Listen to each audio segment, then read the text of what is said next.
Halo, selamat malam MediFriend. Selamat berjumpa kembali dengan kami di acara live streaming IG Medion. Ya. Jadi hari ini, hari Rabu tanggal 29 Juli 2020 ya, kita melakukan live streaming yang ke-10 ya. Jadi ini edisi yang ke-10. Yang sebelumnya kita sudah pernah ada edisi 1 sampai 9 ya. Nah, untuk edisi yang 10 kali ini ada yang berbeda ya, MediFriend semuanya ya. Jadi untuk yang kali ini kita tayang pada malam hari ya. Sebelumnya mungkin kita tayang pada pagi hari jam 9 sampai jam 10. Oke, sebelumnya saya ucapkan Assalamualaikum warahmatullahi wabarakatuh. Salam sejahtera buat kita semua. Semoga MediFriend semua dalam keadaan sehat dan baik-baik semuanya. Oke, MediFriend, barangkali untuk MediFriend yang sebelumnya belum pernah ikut atau baru join pertama kali untuk live streaming IG, jadi kita yang lalu sudah melakukan live streaming 9 kali ya, 1 sampai 9. MediFriend bisa melihat kembali di IG story medion.co.id ya. Di sana ada ulasan terkait materi yang sebelumnya sudah disampaikan. Jadi ada materi tentang layer, ada tentang broiler, dan materi biosecurity, serta materi-materi yang lain. Silahkan, MediFriend bisa lihat kembali materi tersebut. Nah, program live streaming ini ya kita adakan dalam rangka untuk kita belajar bersama ya MediFriend ya. Jadi nanti di sini kita akan sharing, kita akan update informasi, berbagi informasi terkait teknis peternakan ya. Di mana saat ini di wabah COVID yang ada saat ini kan kita nggak bisa kemana-mana ya. Jadi kita harus tetap ngikutin anjuran pemerintah untuk stay at home. Jadi di rumah saja. Bukan berarti di rumah kita nggak belajar ya MediFriend ya. Jadi meskipun kita di rumah, kita bisa tetap belajar, kita bisa tetap berbagi, update ilmu-ilmu peternakan. Oke, MediFriend, mungkin langsung saja ya. Mungkin saya akan perkenalkan diri dulu. Oke, di sini dengan saya Anang Susila, sarjana peternakan ya MediFriend. Saya nanti di sini akan sebagai moderator yang membantu memandu jalannya acara ini ya. Oke MediFriend, saya alumni Fakultas Peternakan Universitas Diponegoro ya. Saya angkatan 99. Barangkali dari MediFriend sekalian ada yang dari Undip. Selamat datang, selamat bergabung dengan kami di live streaming IG. Dan saya sendiri di Medion sudah kurang lebih 15 tahun. Saat ini menjabat sebagai Regional Manager Wilayah 6, wilayah Sulawesi dan Kalimantan. Ya, barangkali MediFriend juga ada ini yang dari Kalimantan, Sulawesi. Selamat datang, selamat bergabung. Salam kenal dari saya. Oke, di sini juga sudah bergabung dengan kita narasumber ya, yang nanti pembicara yang akan menyampaikan materi pada hari ini ya, malam hari ini. Kita sapa dulu Mbak Hilda. Selamat malam Mbak Hilda. Selamat malam Pak Anang. Nah, gimana kabarnya Mbak Hilda hari ini? Alhamdulillah sehat Pak Anang, baik. Oke, Mbak Hilda sudah siap ya untuk kita berbagi informasi, berbagi ilmu dengan MediFriend semua ya Mbak Hilda ya? Insya Allah siap Pak Anang. Oke, sekilas untuk Mbak Hilda ini saya sampaikan beliau alumnus dari Fakultas Kedokteran Hewan Universitas Brawijaya. Nah, bisa dilihat ya. Beliau saat ini dari lulus sampai saat ini dia bekerja di Medion, menjabat sebagai Technical Education and Consultation. Oke, selanjutnya untuk materi yang akan kita bawakan pada hari ini adalah seni mengobatin ya. Jadi kalau yang lalu-lalu tadi udah saya sampaikan ya, ada materi layer apa dan sebagainya. Untuk hari ini kita seni mengobatin. Kenapa kita akan membawakan seni mengobatin ya? Mungkin MediFriend tahu ya, banyak kasus di lapangan, mungkin MediFriend sendiri juga udah pernah ngalamin kali ya. Jadi kita saat ayam sakit, sudah coba kita obatin, ternyata nggak sembuh-sembuh. Pernah nggak MediFriend mengalami hal seperti itu? Nah, kadang kita udah ganti obat ini, obat itu, nggak sembuh juga gitu ya. Kita udah coba naikkan dosisnya juga nggak sembuh juga gitu ya. Nah, itu kenapa sih kok bisa seperti itu? Nah, nanti di sini akan diulas nih sama Mbak Hilda. Sebenarnya masalahnya apa? Kenapa waktu kita memberikan obat nggak sembuh itu karena apa toh? Gitu. Ya nanti akan diulas sama Mbak Hilda terkait seni mengobatin ini. Jadi ada seninya ngobatin, biar nanti sekali pengobatan harapannya masalah kita, ayam kita yang sakit bisa langsung tuntas gitu ya Mbak Hilda ya. Iya, benar sekali Pak Anang. Oke. Sama seperti streaming yang sebelumnya ya, MediFriend ya. Jadi nanti kita akan ada 2 sesi ya. Sesi pertama adalah penyampaian materi utama yang disampaikan Mbak Hilda tadi ya. Akan overview terkait seni mengobatin. Kemudian untuk sesi kedua, kita akan menjawab pertanyaan-pertanyaan yang sudah masuk kepada kita ya. Jadi nanti kita akan jawab pertanyaan seputar seni mengobatin ini. Ya. Jadi nanti MediFriend semua juga bisa bertanya, bisa dikirimkan pertanyaannya via email ke cs@medion.co.id ya. Jadi nanti pertanyaan-pertanyaan yang sudah masuk, nanti akan kita jawab, dan pertanyaan yang dari MediFriend semua yang baru bergabung juga nanti akan coba kita jawab ya. Nah, barangkali nanti pas saat sesi tanya jawab juga waktu kurang, nanti pasti akan kita jawab via email ke MediFriend semua ya. Oke, begitu ya MediFriend, Sobat Medi, udah siap untuk mendengarkan paparan materi dari Mbak Hilda untuk malam hari ini? Jangan lupa ya, nanti siapkan buku atau pulpen untuk mencatat, atau mau capture juga boleh ya. Biasanya kalau era sekarang ini biasanya ada materi yang bagus di capture ya, silakan saja. Nah, nanti kalau ada yang mau bertanya, silahkan lewat email yang tadi. Oh, satu lagi, nanti kita akan memberikan apresiasi kepada MediFriend semuanya yang memberikan pertanyaan terbaik. Nanti akan ada gift dari Medion. Ya, nanti pengumumannya pemenang akan kita sampaikan via story IG Medion. Gitu ya. Jadi silahkan bertanya sebanyak-banyaknya, yang bagus nanti panitia kita akan memilih mana yang terbaik. Oke, mungkin itu saja pengantar sekilas terkait acara kita live streaming malam hari ini. Untuk selanjutnya saya silahkan Mbak Hilda untuk menyampaikan materinya. Silahkan Mbak Hilda. Iya, baik, terima kasih atas waktunya Pak Anang. Selamat malam MediFriend. Sebelumnya meskipun sudah malam ya, semoga semangatnya selalu semangat pagi ya. Artinya selalu tetap semangat meskipun sudah malam hari. Oke, baik MediFriend, seperti yang sudah diperkenalkan Pak Anang tadi ya, sudah cukup jelas bahwa nama saya Hilda Miladin Fajri, biasa dipanggil Hilda. Di Medion saya bergabung di tim Technical Education and Consultation.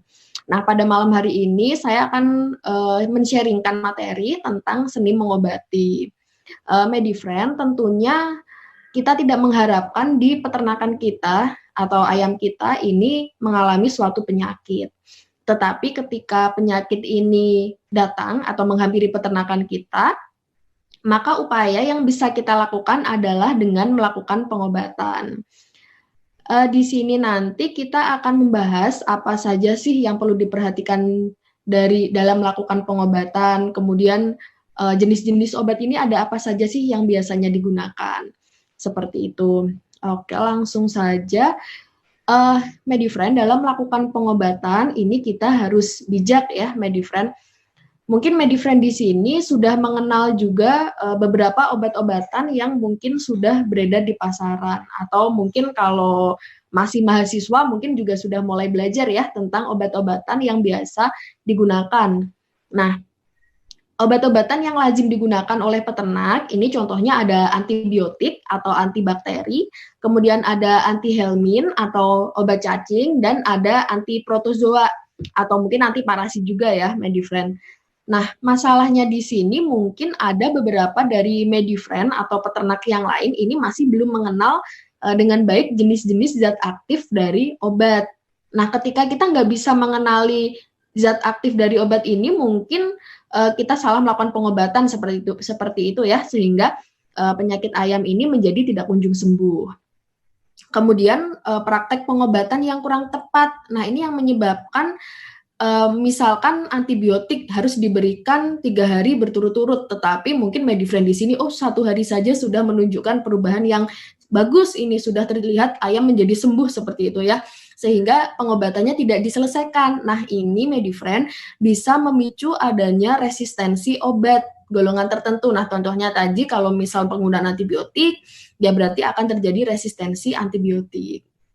Nah, ini menyambung masalah selanjutnya tentang antimikrobial resisten atau resistensi antibiotik. Mungkin MediFriend di sini juga sudah cukup familiar dengan apa itu antimikrobial resistance. Nah, tentunya MediFriend dengan kita melakukan pengobatan yang baik, melakukan penggunaan pengobatan dengan bijak, ini tentunya selain kita bisa membuat hewan atau ayam kita menjadi sembuh kembali, kita juga turut berperan dalam mengurangi angka kejadian resistensi pada manusia. Karena resistensi ini selain pada hewan juga sangat bisa terjadi pada manusia. Seperti itu. Nah, selanjutnya, MediFriend di sini sebagai tambahan informasi terkait ranking penyakit pada ayam pedaging. Nah, data ranking penyakit ini aktif kita kumpulkan dari penanganan kasus di lapangan oleh tenaga lapang Medion.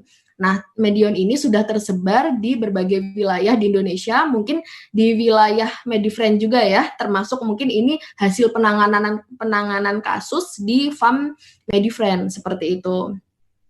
Nah, dari data tahun 2018 sampai dengan Mei 2020, ini bisa kita lihat bahwa tren penyakit yang dominan ini adalah penyakit bakterial. Contohnya di sini ada CRD, kemudian CRD kompleks, kolibasilosis, kemudian ada juga penyakit parasit ini. Penyakit parasit ini berdasarkan pengalaman di lapang kami cukup banyak kasusnya, yaitu koksidiosis. Kemudian ada penyakit viral seperti gumboro, IBH, kemudian ND. Selanjutnya, nah ini untuk data kasus penyakit pada ayam petelur, ini trennya hampir sama ya, MediFriend. Jadi lebih dominan penyakit-penyakit yang disebabkan oleh bakterial. Kalau di ayam petelur ini yang dominan adalah penyakit korisa, CRD, kolibasilosis. Kemudian untuk di ayam petelur ini juga ada penyakit parasit lain selain koksidiosis. Ada juga penyakit cacingan. Nah ini cukup sering juga kejadiannya. Kemudian ada penyakit viral, yaitu penyakit ND dan AI. Nah, MediFriend untuk selanjutnya, bahan-bahan obat-obatan yang biasa kita temukan itu bisa berasal dari bahan kimia atau sintetik, kemudian bisa juga dari bahan alami atau herbal. Nah, mungkin sekarang mulai ada tren obat-obatan herbal seperti itu ya. Nah, obat-obatan herbal ini sediaan yang berasal dari baik satu jenis tumbuhan atau lebih yang memiliki efek terapi yang tentunya bermanfaat buat kesehatan. Nah, apa sih perbedaan antara bahan kimia dengan bahan alami? Nah, keduanya ini sama-sama mudah didapat ya, MediFriend. Apalagi di Indonesia untuk bahan alami ini kita banyak tumbuh-tumbuhan beraneka macam yang tentunya ada manfaatnya sebagai obat, seperti itu. Nah, untuk bahan kimia ini bisa memicu terjadinya resistensi, MediFriend, seperti yang kita bahas di awal tadi. Nah, ini tentunya terjadi resistensi ketika digunakan dengan kurang tepat, seperti itu ya. Nah, untuk bahan alami dia relatif lebih aman dibandingkan dengan bahan kimia, jadi tidak memicu terjadinya resistensi. Kemudian untuk bahan kimia ini bisa meninggalkan residu, MediFriend. Jadi itulah kenapa ada waktu henti obat atau withdrawal time setelah digunakan sebelum ternak ini dikonsumsi, seperti itu. Sedangkan kalau bahan alami tentunya dia akan bebas dari residu. Oke, Mbak Ilda. Iya, Pak. Ini kan kalau kita lihat kan sekarang sudah mulai tren ya obat-obat herbal ya. Sekarang iya, banyak benar sekali, Pak Ana. Bahkan untuk di manusia pun juga udah mulai banyak ya obat-obat herbal saat ini ya. Iya benar. Kalau misalkan kondisi saat ini sendiri, kalau misalkan kita lihat obat-obatan yang kimia sama herbal ini seperti apa, Mbak Ilda? Sama-sama jalan ataukah lebih bagus mana gitu? Mungkin bisa sekilas disampaikan, Mbak Ilda. Jadi kalau mungkin saat ini obat kimia sama herbal, mungkin kimia karena memang sudah lebih lama ya Pak Anang, jadi memang banyak digunakan juga. Selain itu, Medion pun juga mulai memproduksi produk-produk herbal yang tentunya ini bisa sebagai alternatif pengobatan selain obat-obatan kimia tadi, Pak Anang, seperti itu. Oh, gitu ya. Berarti sekarang Medion juga udah banyak ya, Mbak Ilda ya, buat Iya, cukup banyak produk herbal juga, Pak Anang. Dan sebenarnya ini antara untuk pemakaiannya sendiri dikombinasikan juga boleh ya, Mbak Ilda ya? Boleh sekali, Pak Anang. Karena kan aman ya, Pak Anang, ketika dicampur dengan obat-obatan kimia pun obat herbal ini cukup aman. Dan hasil di lapangan juga menunjukkan hal yang lebih bagus gitu ya dengan kombinasi ya. Oke, benar sekali, Pak Anang. Lanjut, Mbak. Oh ya, mungkin bagi MediFriend yang baru saja bergabung, selamat datang ya.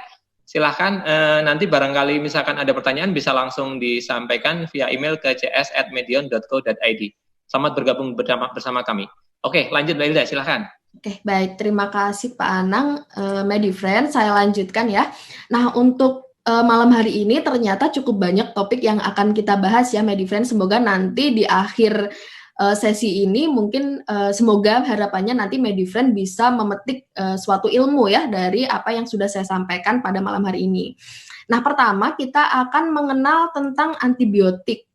Nah, mungkin Medifriend juga sudah cukup familiar dengan apa itu antibiotik, karena selain digunakan untuk hewan, antibiotik ini juga digunakan untuk manusia. Nah, antibiotik ini merupakan senyawa alami atau sintetik yang dia dapat membunuh atau menghambat pertumbuhan bakteri. Nah, untuk tujuan pemberian antibiotik, ini yang pertama untuk medikasi atau untuk pengobatan infeksi bakteri, kemudian bisa juga untuk cleaning program atau program pencegahan dan sebagai growth promotor. Tetapi Medifriend, untuk saat ini penggunaan antibiotik ini hanya ditujukan untuk medikasi atau untuk pengobatan. Sedangkan untuk cleaning program atau program pencegahan dan growth promotor atau sebagai pemacu pertumbuhan, ini sudah tidak diperbolehkan lagi sejak tahun 2018. Jadi dihindari ya Medifriend memberikan antibiotik tanpa tujuan yang jelas. Jadi tujuannya hanya sebagai pengobatan atau medikasi. Nah, untuk pengelompokan antibiotik ini berdasarkan sifatnya, ada antibiotik yang bersifat bakterisid dan bakteriostatik. Bakterisid ini artinya antibiotiknya dia bekerja dengan membunuh bakteri secara langsung. Contohnya di sini ada antibiotik golongan penisilin, kemudian aminoglikosida, fluoroquinolon, dan peptida. Sedangkan antibiotik yang bakteriostatik ini bekerja dengan menghambat pertumbuhan dari bakteri, sehingga dia ditekan pertumbuhannya sampai di batas di bawah konsentrasi minimal dari bakteri untuk menimbulkan suatu penyakit, seperti itu. Nah, yang bakteriostatik ini contohnya ada antibiotik golongan tetrasiklin, kemudian sulfonamid, makrolida, dan diaminopirimidin. Nah, sekarang kita akan belajar tentang pengelompokan antibiotik tadi ya. Ini untuk 4 golongan yang pertama ini nanti kita akan bahas antibiotik-antibiotik tadi yang bekerja secara bakterisid atau dengan membunuh bakteri secara langsung. Yang pertama ada golongan aminoglikosida. Contohnya ini kalau produk Medion, mungkin Medifriend juga yang berlangganan langsung dengan kami akan cukup familiar dengan produk-produk ini. Contohnya seperti Gentamin, Fatstrap, dan Canamin. Ini dia spektrumnya dia luas, yaitu dia bisa membunuh bakteri gram positif dan gram negatif sekaligus. Nah, untuk tambahan informasi, untuk spektrum kerja bakteri ini ada yang spektrum sempit juga. Artinya bakteri ini hanya bisa membunuh salah satu saja, baik gram positif saja atau gram negatif saja. Kemudian untuk antibiotik golongan aminoglikosida, ini daya serap di saluran cernanya ini kurang baik. Sehingga ketika diberikan per oral, ini akan cocok, akan baik ketika dilakukan untuk mengobati penyakit-penyakit di saluran pencernaan. Tetapi ketika dia diberikan secara injeksi, ini bisa juga untuk mengatasi penyakit-penyakit pernafasan seperti CRD, korisa, dan yang lainnya. Nah, untuk antibiotik golongan aminoglikosida ini perlu diperhatikan bahwa antibiotik ini di metabolisme lebih banyak di ginjal, sehingga dia akan memperberat kerja ginjalnya, sehingga jangan sampai antibiotik ini diberikan pada hewan yang mengalami gangguan ginjal. Jadi penyakit-penyakit yang menyebabkan kebengkakan pada ginjal ini sebaiknya dihindari untuk menggunakan antibiotik golongan aminoglikosida. Selanjutnya ada antibiotik golongan fluoroquinolon. Contoh produknya ada Neomeditril, Doctril, Proxan S, dan Neomeditril I. Untuk gramnya, spektrumnya dia sama ya, spektrumnya luas. Kemudian selain itu bisa juga untuk membunuh Mycoplasma. Nah, Mycoplasma ini merupakan bakteri penyebab CRD. Ya, bakteri ini cukup spesial karena dia secara strukturnya tidak memiliki dinding sel, Medifriend. Jadi ketika bakteri tidak memiliki dinding sel ini, maka tidak semua antibiotik bisa digunakan. Seperti itu. Kemudian untuk antibiotik golongan fluoroquinolon ini jangan dicampur dengan kalsium, magnesium, dan aluminium atau mineral ya, Medifriend. Jadi ketika diberikan per oral jangan dicampur dengan mineral. Selanjutnya ada antibiotik golongan penisilin, contoh produknya ada koliquin dan amoksitin. Nah, untuk spektrum kerjanya ini luas, tetapi untuk antibiotik golongan penisilin ini tidak efektif untuk Mycoplasma. Jadi, Medifriend, kenapa sih antibiotik golongan penisilin ini kurang efektif untuk mengatasi Mycoplasma atau CRD tadi? Karena antibiotik golongan penisilin ini bekerja dengan cara merusak dinding sel dari bakterinya. Sedangkan bakteri Mycoplasma tadi seperti yang sudah kita tahu, bakteri Mycoplasma ini tidak memiliki dinding sel. Makanya Medifriend mungkin kalau ada kasus CRD, jadi hindari menggunakan amoksitin ya Medifriend, jadi bisa dipilih antibiotik dari golongan lain seperti itu. Kemudian ada antibiotik golongan peptida, ini contohnya ada amoksitin dan ampikol. Nah, selanjutnya Medifriend, pengelompokan antibiotik yang selanjutnya adalah dari golongan bakteriostatik atau yang menghambat pertumbuhan bakteri. Ini yang pertama ada makrolida. Makrolida contohnya ada tisinol dan tifural. Nah, ini untuk spektrum kerjanya dia sempit ya Medifriend untuk gram positif dan untuk Mycoplasma. Kemudian ada antibiotik golongan tetrasiklin. Contoh produknya ada Doxivet, Medoxi-L, kemudian Medoxi-LA, dan Coleridin. Ini spektrumnya luas dan bisa juga untuk Mycoplasma tadi. Nah, untuk yang perlu diperhatikan, antibiotik tetrasiklin ini juga jangan dicampur dengan mineral ya ketika diberikan secara peroral. Kemudian ada antibiotik golongan sulfonamida. Sulfonamida ini contohnya ada koksi, kemudian sulfamik, sulpik, dan kolimezin. Untuk antibiotik golongan sulfonamid ini selain bisa membunuh bakteri, antibiotik ini juga bisa membunuh protozoa. Protozoa baik protozoa di pencernaan maupun protozoa di saluran darah seperti leukositozoon atau malaria-like seperti itu. Nah, yang perlu diperhatikan dari antibiotika golongan sulfonamida ini, yang pertama jangan diberikan pada kondisi gangguan ginjal, karena sama ya, tadi dia di metabolisme banyak di ginjal sehingga akan memperberat kerja ginjal. Nah, selain itu jangan diberikan bersamaan dengan vitamin B atau asam amino. Karena antibiotik golongan sulfonamida ini bekerja dengan cara menghambat sintesis dari asam amino, Medifriend. Jadi ketika sudah dihambat, tapi ayamnya dikasih asam amino lagi. Nah, ini tentunya akan menjadi tidak efektif ya, Medifriend. Seperti itu. Oke, selanjutnya ada antibiotika golongan aminocyclitol. Ini ada produk tinolin. Nah, ini mungkin produk baru ya, Medifriend dari Medion. Untuk spektrum kerjanya, dia ini hanya bisa untuk gram negatif dan Mycoplasma. Nah, tetapi antibiotik-antibiotik yang memiliki spektrum kerja sempit ini bisa dikombinasikan dengan antibiotika yang lain untuk meningkatkan spektrum kerjanya, seperti itu. Contohnya di sini ada antibiotika, contohnya misal produk tinolin, ini bisa digabung dengan golongan antibiotik lincosamid, yang memiliki spektrum kerja sempit juga, yaitu untuk gram positif, sehingga ketika dua kombinasi antibiotik ini digabungkan, spektrum kerjanya akan lebih luas. Selanjutnya ada diaminopirimidin, ini contohnya ada kolimezin dan duoko. Nah, tadi merupakan penggolongan antibiotik ya, Medifriend. Semoga Medifriend sudah bisa memahami tentang perbedaannya antibiotik, golongan antibiotik tadi seperti apa, seperti itu. Dan produk Medionnya ini masuk golongan yang mana sih? Nih, harapannya jadi sudah tahu ya Medifriend. Nah, selanjutnya kita akan singgung sedikit tentang resistensi antibiotik. Ini cukup familiar juga pasti Medifriend mendengarnya. Nah, resistensi ini merupakan meningkatnya ketahanan bakteri terhadap antibiotik.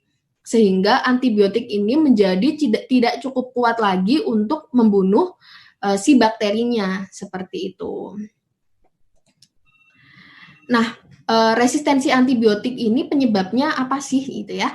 Jadi bisa dari faktor eksternal maupun dari faktor internal. Faktor eksternal ini maksudnya mungkin karena praktek pengobatan yang kurang tepat, seperti dosisnya kurang. Dosisnya di bawah range terapi, nanti kita akan jelaskan ya. Kemudian antibiotik yang diberikan tidak sesuai, jadi tidak tepat indikasinya, seperti itu. dan pengobatan yang kurang tuntas seperti yang di awal tadi ya Medifriend. Jadi antibiotik ini ada aturan pakainya. Misalkan diberikan 3 hari ya diberikannya 3 hari, jangan hanya diberikan 1 hari padahal 1 hari sudah terlihat sembuh seperti itu ya. Tetapi ini harus tetap dituntaskan untuk mencegah resistensi tadi. Selanjutnya ada faktor internal bakteri, ini dari bakterinya yang mengalami perubahan seperti mutasi. Mutasi ini perubahan struktur genetiknya. Kemudian ada enzim di mana bakteri ini bisa mengeluarkan suatu enzim yang dia bisa menyebabkan resistensi tadi. Kemudian ada perubahan reseptor ini ya. Jadi ketika reseptor, jadi antibiotik ini harus mengenali reseptor dari bakterinya untuk bisa membunuh bakteri. Tapi ketika bakteri ini merubah reseptornya, ini maka dia sudah tidak bisa dikenali lagi nih sama si antibiotiknya tadi. Seperti itu. Nah, Medifriend, sebelumnya kalau mungkin ada yang mau ditanyakan, silakan di email ke cs@medion.co.id ya. Selanjutnya kita lanjutkan kembali terkait resistensi antibiotik. Tadi kan kita sudah tahu penyebab resistensi antibiotik seperti apa. Nah, solusinya bagaimana sih untuk mengatasi resistensi ini? Yang pertama bisa dengan rolling antibiotik, kemudian dengan kombinasi dan dengan cara meningkatkan dosis. Nah, dari ketiga solusi ini yang lebih mudah diaplikasikan di lapangan adalah dengan rolling antibiotik.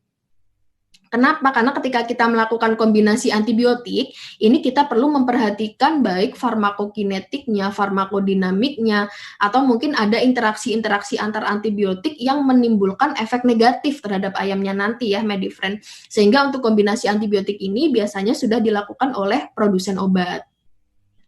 Selanjutnya dengan cara meningkatkan dosis. Nah, untuk meningkatkan dosis ini mungkin bisa saya jelaskan sedikit dari grafik ini ya, Medifriend. Jadi obat ya Pak Anang.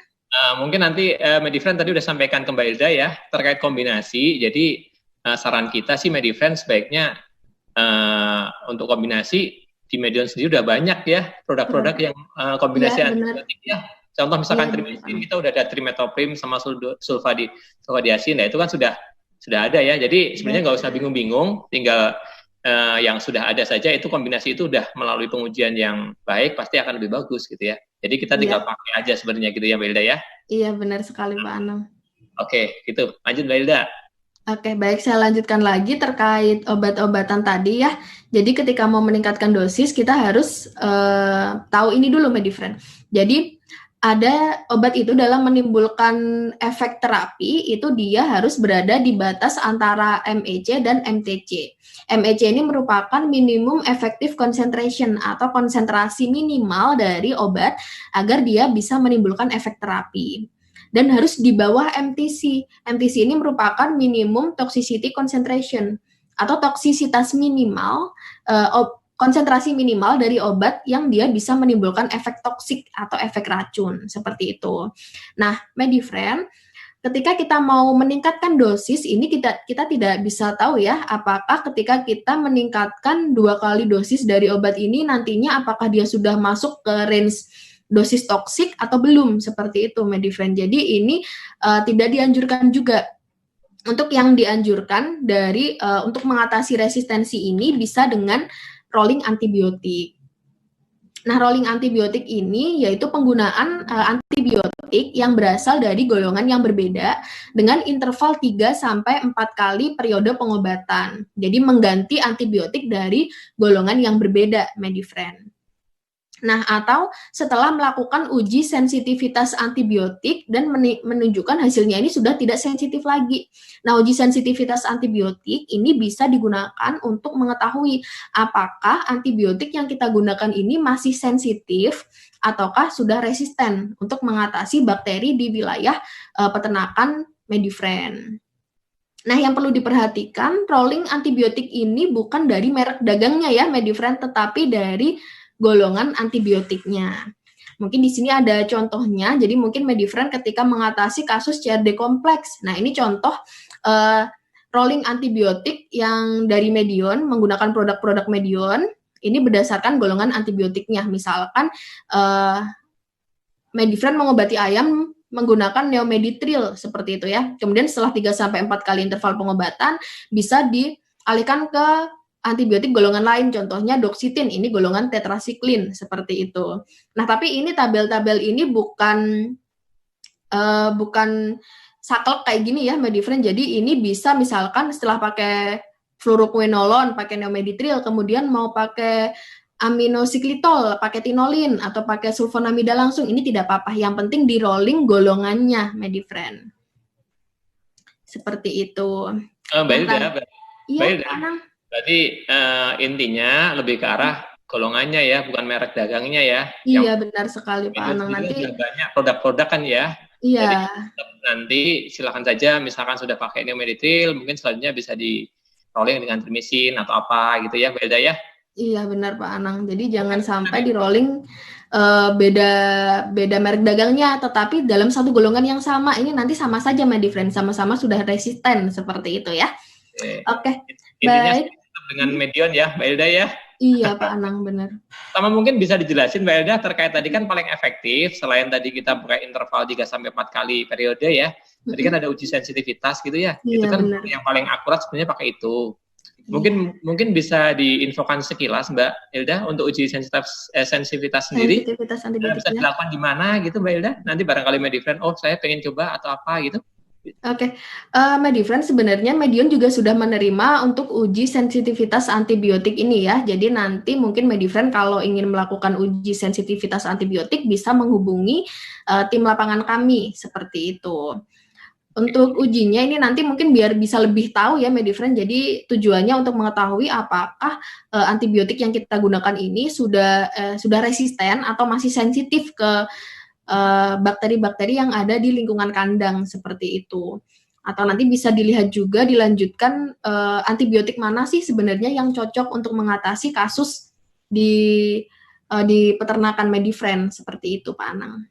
Oke, makasih Mbak Elda. Intinya kan berarti kita siap membantu fasilitasi ya, misalkan ada Medifriend yang ingin tahu masih sensitif enggak kayak gitu ya. Tapi kalau cara gampangnya ya tadi ganti rolling sekitar 3-4 interval tadi aja ya. Iya. Oke, Mbak Elda, silakan dilanjut. Oh ya, selamat datang bagi teman-teman Medifriend yang baru saja join bergabung ya. Selamat bergabung dengan kami, live streaming IG kita yang ke-10. Dengan saya Anang dan Mbak Hilda. Oh, silakan Mbak Hilda, lanjut lagi. Oke, baik, saya lanjutkan Pak Anang. Selanjutnya kita akan mengenal tentang antelmintik nih, Medifriend. Nah, antelmintik ini apa sih? Antelmintik ini merupakan senyawa yang berfungsi untuk membasmi cacing pada ternak atau bacacing ya, Medifriend. Nah, contoh zat aktif yang biasa digunakan ini ada piperazin, niclosamid, sama ada levamisol. Nah, untuk cacing yang banyak menyerang di ayam, ini ada dari 3 golongan. Yang pertama dari nematoda, contoh cacingnya ada Ascaridia galli, ini di saluran pencernaan ya, Medifriend. Nematoda ini cacing gilik. Cacing gilik, contohnya ada Ascaridia galli di saluran pencernaan, khususnya di usus halus. Kemudian ada Synghamus trachealis, ini di bagian trakea.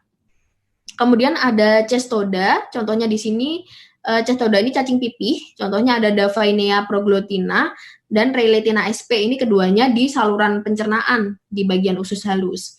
Kemudian ada juga Trematoda atau cacing daun, contohnya ada Prostogonimus macrocis, ini predileksinya atau lokasinya biasanya ada di bagian oviduct atau di bagian bursa juga, seperti itu.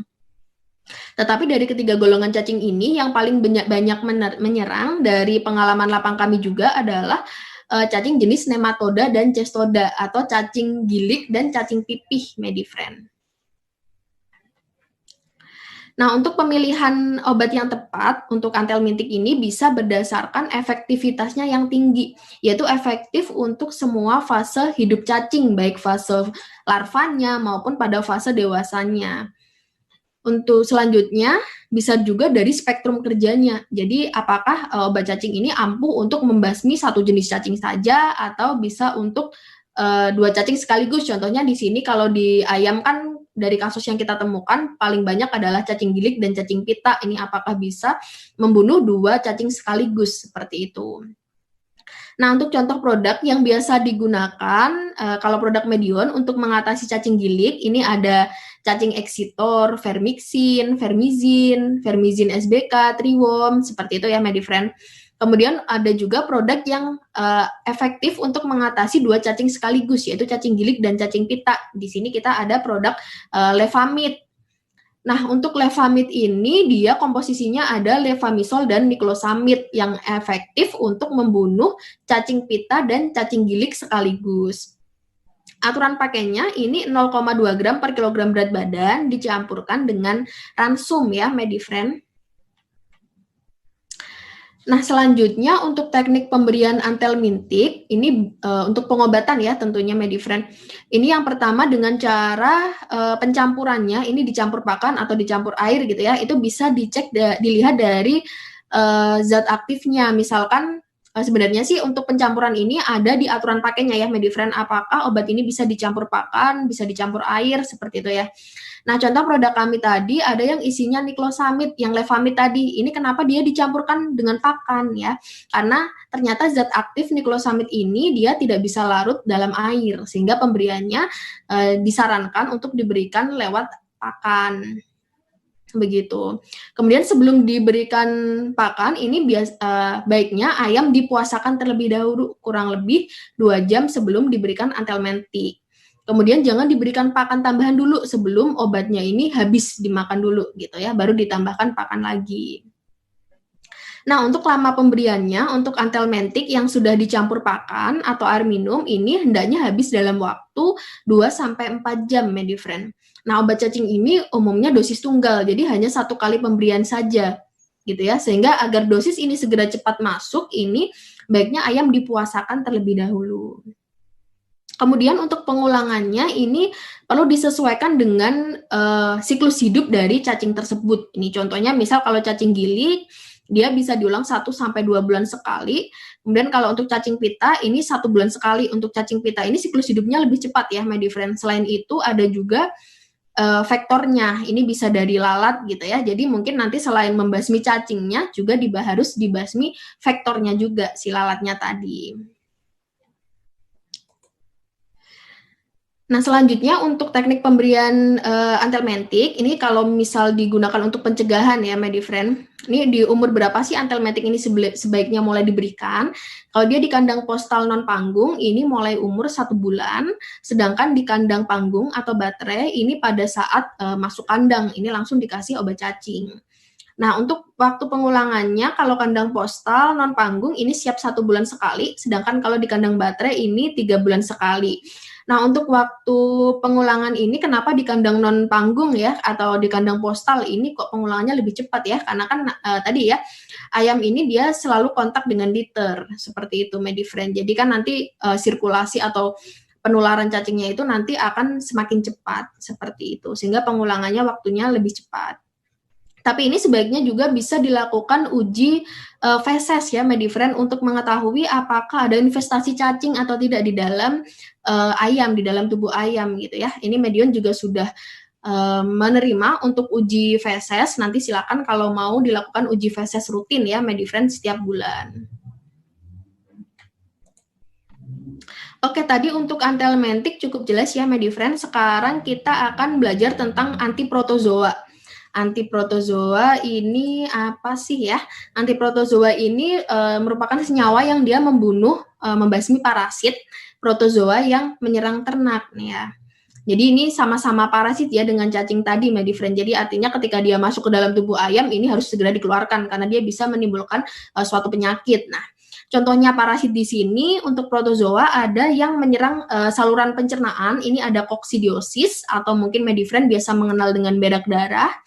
Kemudian ada leukositozoonosis. Kalau leukositozoon ini dia parasit di darah ya, Medifriend, atau biasa disebut dengan malaria-like. Nah, untuk jenis obat-obatan antiprotozoa ini ada dari 3 golongan. Yang pertama ada golongan sulfonamida, kemudian golongan tiamin antagonis, dan ada golongan triazinetrion. Untuk sulfonamida, ini contoh produk Medion ada antikoksi, ada koksi, ada sulfamik gitu ya. Nah, ini untuk pemberiannya dia 3-2-3. Ini maksudnya seperti apa sih gitu ya. 3 dikasihkan obat, kemudian 2 hari dia off dulu, obatnya dikasih air minum biasa. Kemudian 3 hari selanjutnya ini diberikan obat lagi. Kenapa sih seperti ini? Karena golongan sulfonamida ini yang pertama tadi kita sudah pelajari di awal ya, bahwa dia bisa memperberat kerja ginjal gitu ya. Kalau diberikan berturut-turut ini nanti bisa memperberat ginjalnya. Nah, selain itu untuk sulfonamida ini hanya bisa membunuh emeria, atau emeria ini merupakan protozoa penyebab koksidiosis. Ini dia hanya fase aseksualnya saja, seperti itu. Sebagai tambahan informasi, kalau untuk emeria ini dia dalam hidupnya dia ini ada 2 siklus, ada fase seksual dan ada fase aseksual. Selanjutnya untuk tiamin antagonis, ini contoh produknya ada terapi, mungkin Medifriend cukup familiar ya dengan produk ini. Untuk terapi ini diberikan 5-7 hari berturut-turut. Ini sama alasannya karena dia hanya bisa membunuh fase aseksual, jadi butuh waktunya lebih lama ya Medifriend. Nah, selanjutnya ada triazinetrion. Triazinetrion ini contoh produknya ada Toltradex. Toltradex ini hanya diberikan 2 hari berturut-turut, jadi 2 hari saja sudah cukup. Kenapa? Karena si Toltradex ini dia bisa membunuh emeria 2 fase sekaligus tadi, fase seksualnya bisa, fase aseksualnya juga bisa. Seperti itu Medifriend. Nah, selanjutnya tadi kan kita di depan sudah bahas ya, ternyata selain produk kimia, ternyata ada juga produk herbal nih yang bisa dipakai. Nah, Medion juga punya produk Medifriend, yaitu Vitera. Mungkin beberapa Medifriend juga sudah ada yang tahu ya, bahwa Vitera ini merupakan produk herbal yang dia bisa mengatasi baik penyakit bakterial dan koksidiosis Medifriend. Jadi bisa untuk 2 penyakit ya. Untuk komposisinya dari ekstrak Origanum vulgare dan Andrographis paniculata. Indikasinya bisa untuk penyakit bakterial seperti CRD, Coryza, Colibacillosis, dan bisa juga untuk protozoa seperti koksidiosis. Seperti itu ya. Nah, Medifriend tadi kita sudah mengenal tentang antibiotik, kemudian antelmintik, antiprotozoa. Semoga tidak semakin bingung ya. Nanti ketika ada yang ingin ditanyakan, bisa silahkan di email saja di cs@medion.co.id. Nah, selanjutnya kita akan belajar tentang prinsip pengobatan. Nah, dalam melakukan pengobatan ini harus tepat ya, Medifriend. Tepat apa saja? Yang pertama adalah tepat diagnosanya, kemudian tepat pemilihan obatnya, tepat aplikasinya, tepat waktu pemberiannya, dan tepat dosisnya. Nah, nanti kita akan bahas ini tepat apa sih ya, maksudnya seperti apa ya, nanti kita akan bahas lagi. Yang pertama ada tepat diagnosa. Ya, tepat diagnosa ini dalam melakukan diagnosa kita tidak bisa langsung hanya melihat ayam, oh ini sakit CRD, oh ini sakit koksi, nggak bisa seperti itu ya Medifriend. Jadi perlu dilakukan tahapannya. Ini yang pertama ada anamnesa. Ini bisa tanya jawab seperti itu ya, menggali informasi baik dari peternaknya atau dari recordingnya seperti itu. Kemudian ada pemeriksaan gejala klinis. Gejala klinis ini merupakan perubahan-perubahan yang bisa kita lihat dari luar tubuh ayam, seperti itu. Kemudian ada perubahan patologi. Perubahan patologi ini bisa kita lihat melalui bedah bangkai. Jadi kita lihat organ-organ apa saja yang mengalami perubahan, seperti itu. Kemudian bisa juga dilanjutkan dengan uji laboratorium. Nah, untuk penarikan diagnosa ini bisa ada penyakit-penyakit yang bisa didiagnosa hanya dengan melihat gejala klinisnya. Misalnya kalau Coryza gitu ya, Coryza kan dia khas ya, ada bengkak di mukanya, kemudian baunya juga khas. Kemudian bisa jadi perubahan patologi anatominya, atau juga harus perlu dilakukan uji laboratorium dulu untuk melakukan diagnosa seperti itu ya. Intinya diagnosanya ini harus tepat, sehingga kita bisa menentukan penanganannya dan pengobatannya secara tepat.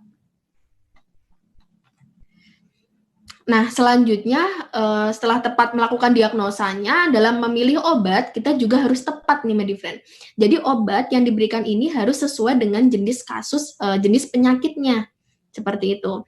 Contohnya di sini, apakah amoksitin bisa untuk CRD? Tadi kita di depan juga sudah bahas sedikit ya, bahwa amoksitin ini merupakan antibiotika golongan penisilin, di mana dia ini bekerjanya dengan cara merusak dinding sel bakteri. Nah, sedangkan penyakit CRD, tadi Mycoplasma, dia ini tidak memiliki dinding sel.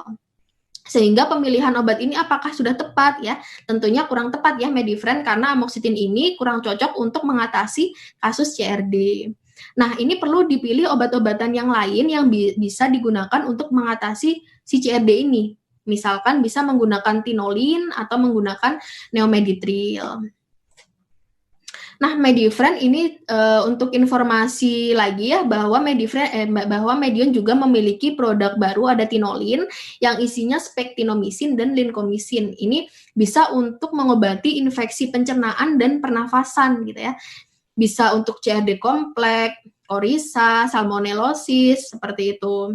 Nah, karena tadi ini merupakan kombinasi dari dua golongan antibiotik sehingga spektrum kerjanya dia luas dan berpotensi yang kuat untuk infeksi Mycoplasma.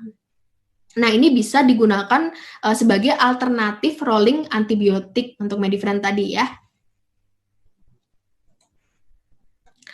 Nah, selanjutnya prinsip pengobatan selanjutnya adalah tepat aplikasi. Jadi aplikasinya ini sebaiknya diberikan via apa? Seperti itu ya.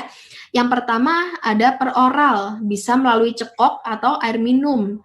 Nah, ini ternyata aplikasi di lapangan cukup banyak yang memberikan obat secara per oral ya, Medifriend, karena kan aplikasinya ini lebih mudah untuk peternak. Selain itu ada juga dari rute parenteral atau intramuskuler dan subkutan. Nah, ini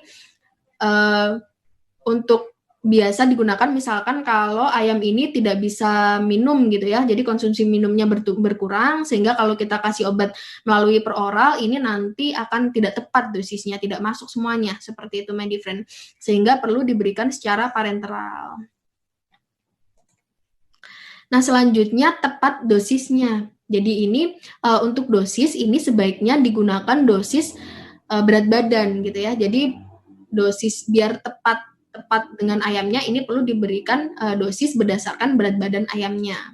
Nah, untuk menghitung kebutuhan obat ini bisa dengan cara mengalihkan berat badan, kemudian dikalikan dengan populasi ayamnya, dikalikan dengan lama pemberian dan dikalikan dosis. Ini mungkin untuk mudahnya bisa kita coba dengan cara menghitung ini ya. Contohnya misalkan ada 1000 ekor ayam pedaging dengan umur 18 hari dengan berat badannya 0,9 kg. Nah, ini terserang CRD dan diobati dengan neomeditril. Nah, berapa sih neomeditril yang diperlukan dalam 1 hari pengobatan? Nah, untuk aturan pakai neomeditril ini kita perlu tahu ya, Medifriend. Jadi nanti biasanya di kemasan obat di leafletnya itu akan ada informasi terkait obatnya, termasuk informasi terkait dosisnya. Jadi untuk neomeditril ini 0,1 mili per kilogram berat badan. Nah, tadi rumusnya tadi ya dengan cara mengalihkan berat badannya yaitu 0,9 kg, kemudian dikalikan populasinya 1000 ekor, dikalikan lama pemberiannya. Ini karena dihitung penghitungan kebutuhan untuk 1 hari, ini jadi dikalikan 1 hari, kemudian dikalikan dosisnya 0,1 sehingga kebutuhan neomeditril dalam sehari ini bisa kita hitung yaitu 90 mili per harinya. Nah, selanjutnya tepat waktu pemberian. Tadi kita sudah tahu nih, oh ada misalkan 90 mili neomeditril. Ini diberikan dalam 1 hari. Nah, waktu pemberiannya ini juga perlu tepat, Medifriend. Jadi, untuk waktu pemberian ini yang Medion rekomendasikan ini adalah 2 kali sehari. Jam 7 sampai jam 1 siang dan jam 1 sampai jam 9 malam. Kenapa harus 2 kali pemberian gitu ya? Karena obat ini setelah 6 jam ini kemungkinan potensinya akan menurun, Medifriend. Jadi kita tidak mengharapkan potensinya sudah menurun tapi tetap diberikan gitu ya. Jadi sebaiknya diberikan sebanyak 2 kali sehari. Kayak misalkan neomeditril tadi ya, misal sudah tahu kebutuhannya 90 mili per hari, ini paginya bisa diberikan setengahnya misalkan 45 mili dilarutkan ke dalam air minum, kemudian siangnya ditambahkan 45 mili seperti itu ya.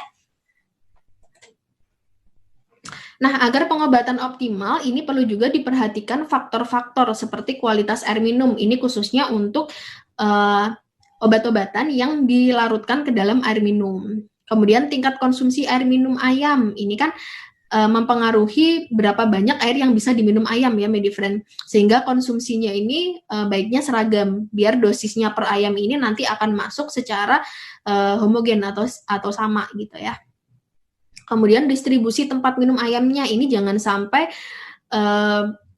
ayam ini berjalan jauh gitu ya untuk mencari tempat minum gitu. Jadi distribusi tempat minumnya ini harusnya merata. Jadi ayam ini bisa minum dengan mudah seperti itu. Kemudian sistem tempat air minumnya ini bisa bel, nipe, saluran terbuka. Ini mempengaruhi pemilihan obatnya tadi ya. Apakah obatnya ini bisa kelarutannya obat terhadap air minumnya ini seperti apa? Karena nanti kalau misal kelarutannya dia kurang sempurna, ketika menggunakan nipel ini bisa menyumbat nipelnya. Kemudian stabilitas kelarutan obat, ini homogenitas pencampurannya, jadi harus homogen ya Medifriend agar ayam ini bisa mendapatkan dosis yang sama. Kemudian kualitas air minum, nah ini perlu dijaga Medifriend karena jadi kualitas air minum ini mungkin bisa dijaga, dicoba dimonitoring gitu ya dengan cara pemeriksaan uji air. Ini Medion juga menerima uji kualitas air, baik kualitas fisiknya, kemudian cemaran bakterinya, dan kualitas kimianya. Karena ini ternyata nanti akan mempengaruhi pengobatan Medifriend. Contohnya misalkan ketika airnya sadah atau air yang memiliki kandungan mineralnya dia terlalu tinggi, ini tentunya akan mempengaruhi efektivitas dari obat-obatan. Kemudian pH-nya terlalu ekstrim, atau misalnya dia terlalu asam atau terlalu basa, ini bisa mempengaruhi obat-obatan. Kemudian sinar matahari ini panas, ini ternyata bisa mengurangi stabilitas dari obatnya, jadi akan semakin cepat rusak Medifriend. Kemudian tingkat konsumsi air minum berbeda setiap individu, ini perlu disediakan tempat minum sesuai dengan jumlah ayam tadi ya, hubungannya sama keseragaman tempat minumnya tadi. Kemudian air minum yang mengandung desinfektan ini sebaiknya jangan digunakan untuk melarutkan antibiotik maupun vitamin, ini khususnya untuk desinfektan golongan ini ya Medifriend untuk pencampurannya dengan antiseptik. Ini ada antibiotik, ada desinfektan yang dia bersifat oksidator kuat gitu.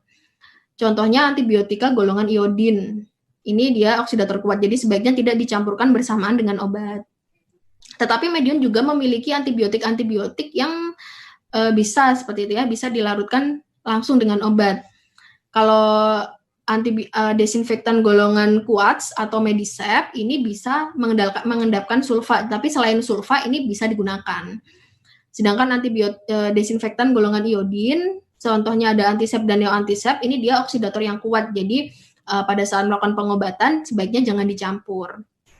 Dan ada desinsep ini isinya kloramin T, dia perlu diendapkan dulu 6 jam sebelum dicampurkan dengan obat. Nah, selanjutnya perlu dioptimalkan pengobatan dengan biosecurity-nya yang tepat gitu ya, biosecurity dengan cara desinfeksi gitu. Kemudian tata laksana pemeliharaan yang baik, ini menunjang kesehatan ayam juga. Kemudian perlu dilakukan pemberian terapi suportif, baik vitamin maupun imunostimulan. Nah, Medifriend, selanjutnya kita akan belajar sedikit ya terkait studi kasus. Ini mungkin kalau Medifriend menemukan suatu kasus di lapangan gitu. Nah, yang pertama, pada suatu kasus di farm A, ini ayam pedaging didiagnosa terserang koksidiosis sekaligus gumboro. Jadi ada 2 penyakit sekaligus. Nah, obat antiprotozoa apakah yang cocok diberikan pada kasus ini? Nah, ini perlu diperhatikan lagi ya Medifriend bahwa pada kasus gumboro ini selain menyerang bursanya, ini juga menyerang ginjal, sehingga dia bisa menyebabkan kebengkakan pada ginjalnya. Sehingga pemberian obat koksinya ini perlu diperhatikan, jangan memberikan obat-obatan yang bisa memperberat kerja ginjal. Nah, tadi dari golongan sulfa sebaiknya jangan diberikan. Nah, kemudian obat apa yang cocok pada kasus ini? Nah, ini bisa diberikan toltradek dari golongan triazinetrion, atau bisa diberikan terapi, ini yang tiamin antagonis tadi ya, seperti itu. Nah, selanjutnya di kasus yang kedua, pada peternakan unggas Bapak Z, ayam layer berumur 28 minggu. Ini terserang infeksius korisa dan cacingan. Cacingnya ini kebetulan cacing pita dan cacing gelang sekaligus, Medifriend. Dengan kondisi beberapa ekor ayam mengalami pembengkakan bagian muka disertai adanya ingus berbau amis. Nah, korisa ini kalau dia sudah parah memang menyebabkan pembengkakan pada muka ya, Medifriend. Jadi matanya ini jadi tertutup sehingga dia tidak bisa minum gitu. Nah, bagaimana caranya untuk menangani ayam layer tersebut? Nah, ini perlu dilihat lagi nih. Oh, tadi kasusnya berarti ada cacingan, kemudian ada kolisa nih. Nah, ini obat cacingnya ini bisa diberikan Levamid karena kan tadi dia cacingnya ada cacing pita dan cacing belang sekaligus ya, Medifriend. Kemudian ayam yang dengan kondisi mukanya bengkak, ini tentunya dia tidak bisa diberikan antibiotik melalui air minum gitu. Jadi baiknya diberikan secara injeksi, bisa menggunakan fat strap yang ditampur B kompleks. Kemudian untuk ayam-ayam yang mungkin masih bisa minum, konsumsi minumnya masih bagus, ini bisa diberikan antibiotik secara air minum, yaitu menggunakan terapi misalnya. Nah, untuk waktu pemberiannya bagaimana? Ini bisa pada hari pertama ini diberikan Levamid melalui pakan. Kemudian antibiotiknya yang minum, antibiotik terapi ini diberikan di hari pertama sampai hari kelima. Sedangkan untuk yang injeksi fat strap dan B kompleks ini bisa diberikan di hari pertama sampai dengan hari ketiga. Seperti itu Medifriend. Semoga dengan adanya studi kasus ini juga menambah ada gambaran terkait bagaimana sih nanti ketika ada kasus yang seperti ini gitu, bagaimana cara pengobatannya. Oke, baik, karena mungkin waktunya juga sudah cukup lama, saya akhiri dulu untuk sesi materinya. Terima kasih, semoga bisa bermanfaat dan bisa menambah wawasan Medifriend dalam melakukan pengobatan. Oke, terima kasih Pak Anang, saya kembalikan lagi ke Pak Anang. Oke, terima kasih Mbak Hilda, luar biasa. Demikian Medifriend, paparan materi yang sudah disampaikan Mbak Hilda ya. Terima kasih banyak Mbak Hilda, paparannya sangat luar biasa ya yang malam hari ini. Oke, saya simpulkan sekilas terkait apa yang disampaikan Mbak Hilda ya, seni mengobatin. Tadi kalau kita lihat di awal bahwa sekarang antibiotik kita lebih banyak dipakaikan untuk medikasi ya, anjuran pemerintah ya. Jadi kita nggak boleh pakai growth promoter lagi dan juga cleaning program ya. Jadi untuk cleaning program dan growth promoter mungkin nanti antibiotik bisa diganti substitusi dengan herbal ya Mbak Hilda ya. Jadi kita udah punya banyak sediaan herbal. Tadi ada contoh Pitera yang disampaikan Mbak Hilda, ada OptiGreen. Nah itu nanti bisa dipakai untuk sebagai pengganti AGP yang sudah tidak ada.